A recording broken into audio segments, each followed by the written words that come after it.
हाथी पकड़ता है। हाथी बड़ा बलवान। हाथी को अभिमान था कि मेरे अंदर 10,000 हाथियों बराबर बल है, मैं दुनिया का बहुत बलवान आदमी हूं, मेरा कोई कुछ बिगाड़ नहीं सकता। हाथी अपनी पत्नी के साथ, बच्चों के साथ एक सरोवर में क्रीड़ा करने गया। सरोवर में स्नान करता है, क्रीड़ा करता है, तब तक उस हाथी का पैर एक मगरमच्छ पकड़ लेता है। हाथी अभी भी अभिमान में भरा था। हाथी को लगता था कि कोई छोटा मोटा जीव होगा, मैं इतना बलवान हूं, मुझे भला कौन पकड़ सकता हो। शायद ये प्रत्येक इंसान की भूल होती है। उसको लगता है कि मैं गलत नहीं हूं, मैं बहुत अच्छे मार्ग पर हूं, मैं बहुत अच्छी जगह पर हूं, मैं बहुत अच्छी लाइन पर जा रहा हूं। और प्रायः यही अभिमान, यही मगर पैर पकड़ लेता है हर इंसान का। और जो दुर्गति उस हाथी की होते होते बचती है, वही इंसान की दुर्गति होती है। हाथी ने कहा, कौन मुझे मारेगा?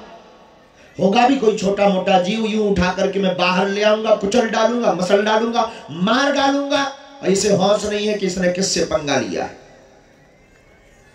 लेकिन आज हाथी का भी होश खोया है। उसको भी होश नहीं है कि जल के जीव को जल में बहुत ताकत होती है, थल के जीव को थल में ताकत होती है। थल का मतलब पृथ्वी। पृथ्वी का पत्थर आप पानी में डालोगे तो पानी में कितनी भी जोर से मारो, 1-2 इंच नीचे जाते ही उसकी ताकत शून्य पड़ जाएगी और वो नीचे बैठे हुए जीव पर प्रहार नहीं कर पाएगा। जल का जीव जल में ताकतवर होता है। मगरमच्छ ने पैर पकड़ा, खींचने लगा।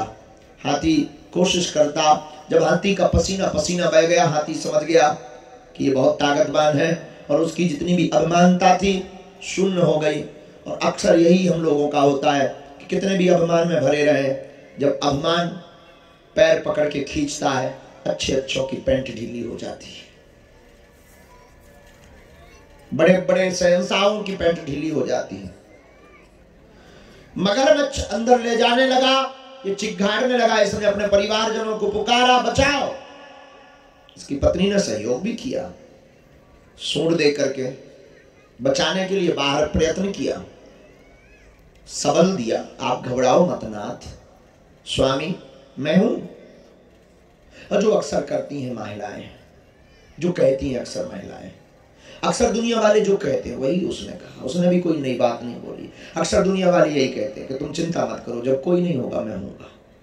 अक्सर दुनिया वाले यही बोलते हैं, तुम टेंशन मत लो, हम तुम्हारे साथ। अक्सर दुनिया वाले बोलते भी यही है, आपकी जिंदगी में विपद, तुम टेंशन मत लो, हम कर देंगे। और जब मौका आता है तब वही दिखाई नहीं पड़ते हैं।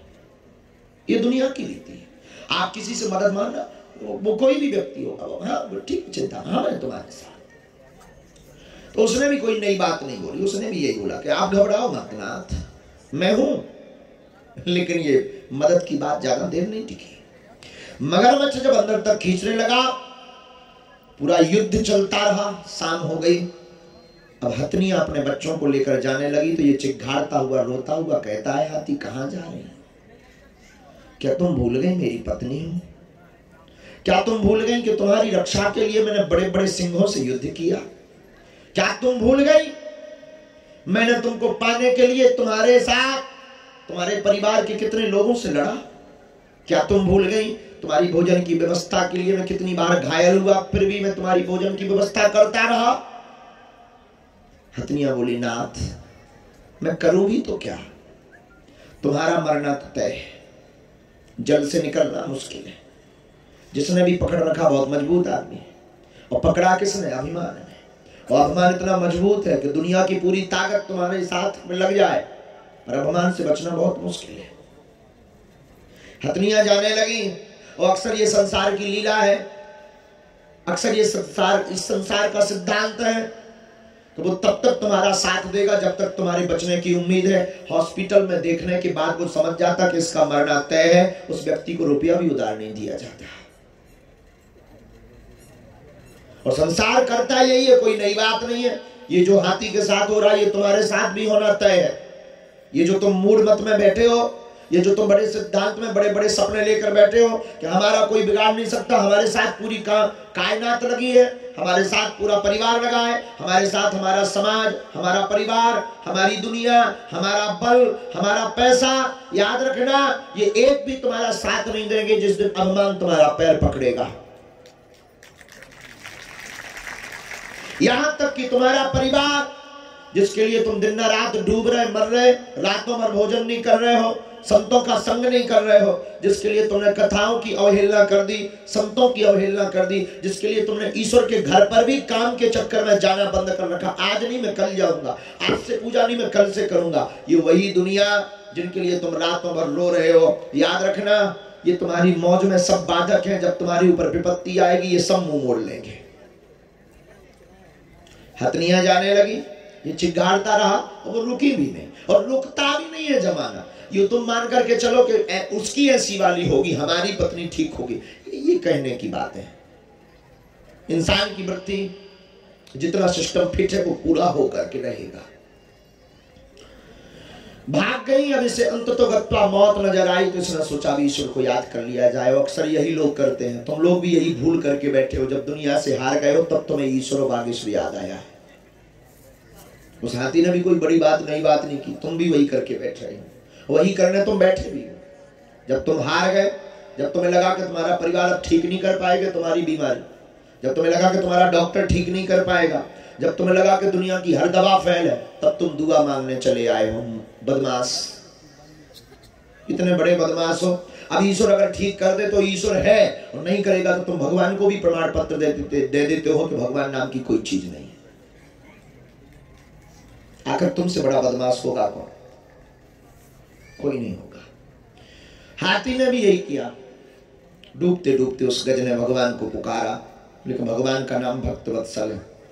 भगवान आए, डूबने लगा, कमल का पुष्प, सबको कथा पता है, कमल का पुष्प उसने तोड़ा अपनी सूल से, भगवान की तरफ उछाला कि मैं जा तो रहा हूं, पर याद रखना दुनिया ये कहेगी कि स्तुति करने के बाद भी उसकी पुकार नहीं सुनी आपने।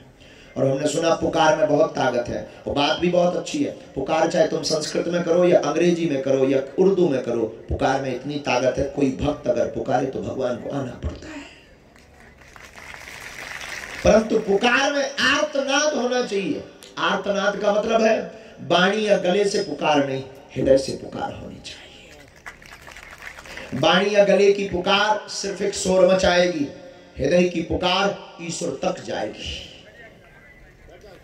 उसने पुकारा, भगवान भी ठहर नहीं पाए, भगवान अपने वाहन पर आरूढ़ होकर के दौड़े चले आए। भगवान ने सोचा कि जब तक मैं पहुंचूंगा तब तक, भगवान विष्णु सोचते हैं ये मर जाएगा हमारा भक्त, लोग कहेंगे स्तुति करने के बाद, भगवान के आने के बाद भी नहीं बचा पाए। भगवान ने ऊपर से ही चक्र सुदर्शन छोड़ दिया, मगरमच्छ का सिर कट गया, हाथी बच गया। बात खत्म नहीं हुई, रुको। भगवान आए, हमारे तुम्हारे जैसे कई पत्रकार भगवान के भी पीछे लगे हैं। उन्होंने माइक थमा दिया भगवान के सामने कि आप हमको इंटरव्यू दीजिए। भगवान बोले बोलो। उन्होंने पूछा, हमने सुना कि आप गज की पुकार पर आए, हाथी को गज कहते हैं, आप गज की पुकार पर आए। भगवान बोले यस, हाँ। तो पत्रकारों ने पूछा कि हमने सुना आपको बुलाया था गज ने, मर रहा था, आप बचाने आए। भगवान बोले हाँ। पत्रकारों ने फिर कहा, हमने सुना आपकी स्तुति गज ने की, मगरमच्छ ने नहीं की। भगवान बोले सच है, गज ने की। पत्रकारों ने फिर कहा, हमने सुना आप गज की पुकार सुनकर के उसके प्राण बचाने आए। भगवान बोले हाँ। फिर पत्रकारों ने कहा, फिर सबसे पहले उद्धार मगरमच्छ का क्यों किया?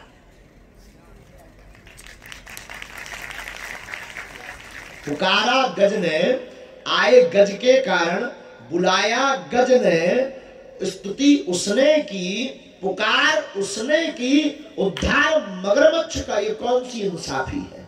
ये ना इंसाफी है। बेफिजूली की बातें बंद करो। भगवान भी भगवान है। भगवान मुस्कुरा कर बोले, अरे पगला, बुद्धू, मूड मत, धूमकेतु, सत्य है।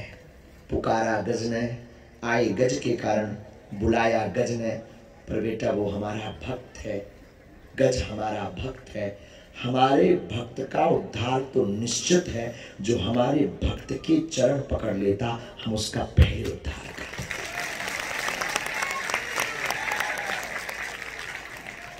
बस